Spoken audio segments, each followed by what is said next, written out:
Load armor piercing.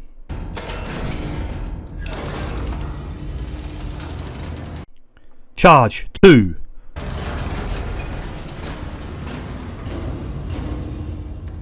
Get in there. Bearing 1032.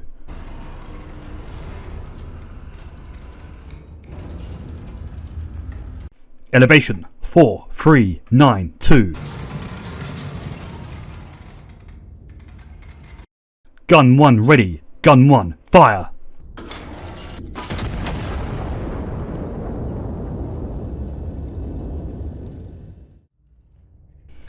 These days, it's all I dream about. Fire missions, fire commands, endless fire commands. I awoke from my dream, my iron nest still repositioning itself. I always seem to wake up just at the end of the repositioning, just as I'm reaching my new location, ready to start a new round of fire missions against the enemy. Orders were coming through already, we hadn't even stopped yet. We had moved to support an assault on the city of Ciudad Real, and at last the requisition machine was working. I could now call in more ammunition and charges, even call in air support. Reloading the magazines with armor piercing and high explosive rounds complete, I now began to plot where the spotters were known to be, as well as my own position on my map. Spotters located and marked in place, it was time to start finding the targets that I was to engage. There were 5 targets altogether that I know of at the moment. 2, however, were hidden, not known to our forces, but known to be somewhere near to friendly urban areas. We would have to be careful how we went about this. To plot the targets, I'd simply draw a line on the bearing from the spotter relevant all the way to the edge of the map, and wherever 2 lines from 2 different spotters met, that was where I expected to find the target. It wasn't perfect, there were often mistakes, but there was not much room for error when shooting into a city. I called in air support. I wanted to see better where these targets most likely were, and indeed, they showed up on the air photos sent to me. 4 of my 5 targets, plus civilian and friendly forces in the area. Dependent on the closeness of my forces or the civilians to the target would decide what type of shell I used, armor piercing or high explosive. Targets now located, I drew the bearing from my location to the target, marking down the bearing and the distance. This of course was all relevant for working out my firing solution. It's worth me mentioning that I was a volunteer in this war. I'm not even from Castile or Greater Spain. I'm obviously British, formerly a mortarman with the British Armed Forces, and I had wrongly assumed that I would be employed using a trench mortar in the war. But alas, the powers that be amongst the Castilians decided that I would be the perfect person to operate the iron nest, and so they locked me away in this machine and had me answering their beck and call, with no one but my cat for company. It was time to calculate the gun elevation for my first shot. I simply had to put in the distance to the target, the number of charges I was going to use, and it would print out the required elevation on a little stamp that I could use to lay onto the target. Next, the shell type. High explosive shell shot from gun 2, the right hand gun. Gun 2 had recently been repaired, having been unavailable on previous fire missions, and so it was important that I fire some shots through it so as not to wear out gun 1. 2 charges, thrust in behind the shell, and now it was time for the important bits. The bearing to the target.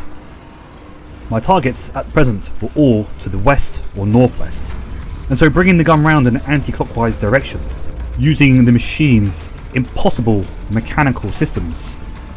I say impossible, it clearly was not impossible, just so very impressive.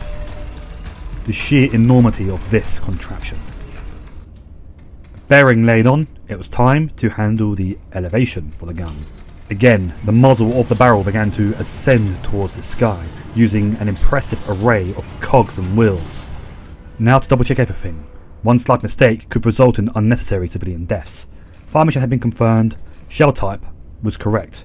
The bearing, 2992 correct. Elevation, 5156 incorrect. It was meant to be 5250.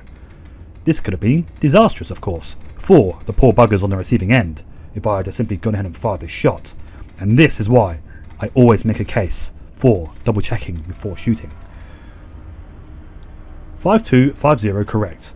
Gun armed and ready. Gun locked and ready to go. Shoot. And now wait for the reports on the fall of shot. With almost every single shot I fired from my guns, this moment was always nerve-wracking. Would I hit the target? Would I miss a target? Would I hit civilians? Would I hit friendly forces? Would my shot come with a deadly reaction from enemy artillery onto my position? After all, my machine isn't exactly inconspicuous now, is it? And neither are the shells hitting the other end. On this occasion, my calculations had been bad. Sure, I struck the target, but I also struck friendly forces in the area. Disastrous. I had been overconfident. I should have aimed off more towards the right, more northwards, so that the high explosive round did not affect too much of an area south of the target. Very unfortunate indeed, but I had been trained not to dwell on these matters too much. Simply treat it as a learning point, and not to make the same mistake too many times. My plan for this set of fire missions was to work from north to south, or, from my point of view, from right to left. And so with the target on the right already destroyed, I now began laying on my guns for the next target to the left. Gun number 1 already had an armor-piercing round up the spout, and it was this that I wanted to use. After all, I had just killed friendly forces. I did not want to do so again. But the blast effect covered a much smaller area than the high explosive rounds. 2 charges, and it was time to bring the gun round onto bearing 2745. My apologies, I'm so used to calling out fire mission commands now, and bearings and elevations and the like. I can't help but say it almost robotically. Anyway, bearing laid on, it was time once again to bring the muzzle of gun 1 towards the sky, heavenward, ready to send my shell towards my target. Elevation 3942 degrees. As the gun came up, I went back to the map to double check, see if there was anything I was missing. I could only see 4 targets that had been pointed out to me by aerial reconnaissance forces. With the gun elevated, it was time to double check everything. Fire mission confirmed, shell type armor piercing confirmed, bearing 2745 confirmed, elevation 3942 confirmed, gun ready, lock it in, fire. It's time to watch the fall of shot. As per usual, I felt that butterfly in my stomach feeling, watching the mechanical arm stretching out towards the west from my position towards my intended target. Would I need to recalculate?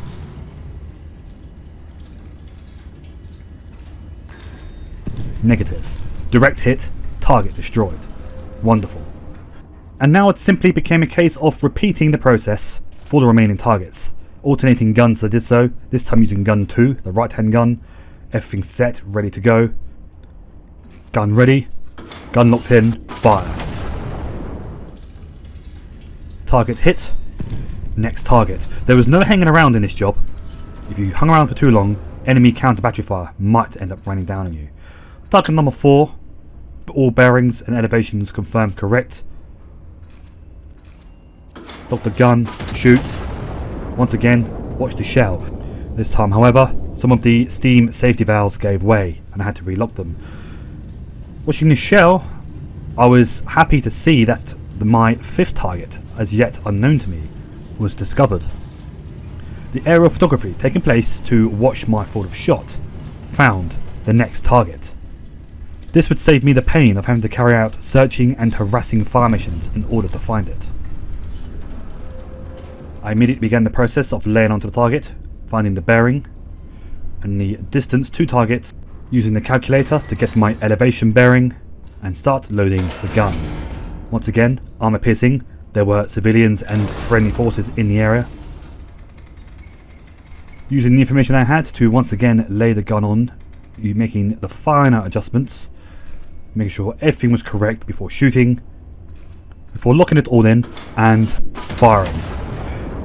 I'm sure you can understand how a chap would have fire mission commands going through their mind constantly. the repetition was very, very real, but with each shot I fired, there were deaths to be accounted for. I had earlier received orders to call in a photo reconnaissance flypast Ingrid Papa 4 off towards the east. Unfortunately, the resources to call in such support was not available, and so I would have to find this target the old-fashioned way. With target number 5 destroyed, I now prepared to engage this as yet unseen target to the east. My plan was to lay on the target area and then shoot an illumination star shell over the target area. This, I hoped, would pinpoint the target, the post-shoot reconnaissance photo would show it, and perhaps even my observers out in the field, the spotters, would see the target, and I would get the information I needed in order to engage. And so for this, I prepared an Illum star shell, locked it into the gun, and went through the usual process of loading my weapon.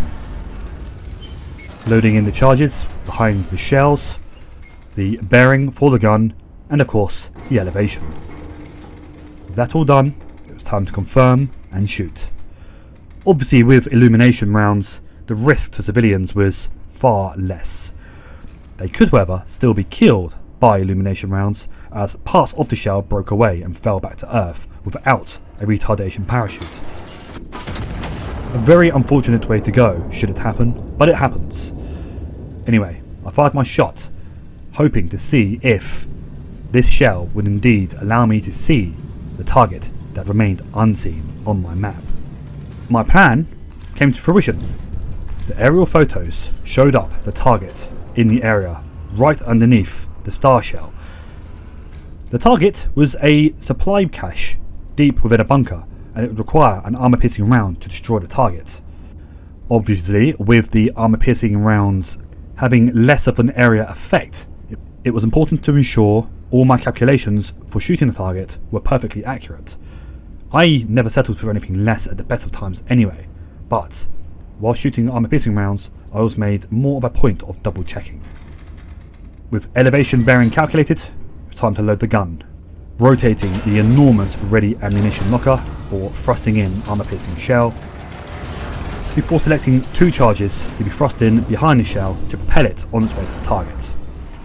A very slight adjustment on the bearing, and the same with the elevation controls. 4392. Confirm everything, make sure everything's ready to fire, all bearings accurate and correct.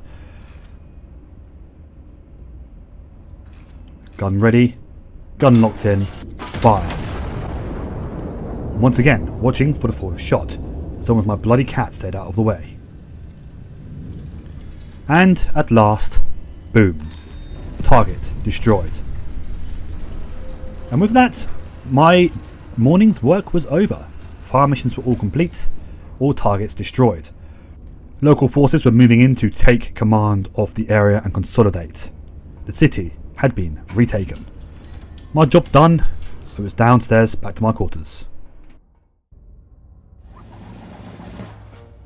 News of the Battle of Ciudad Real was in the newspaper today, of course.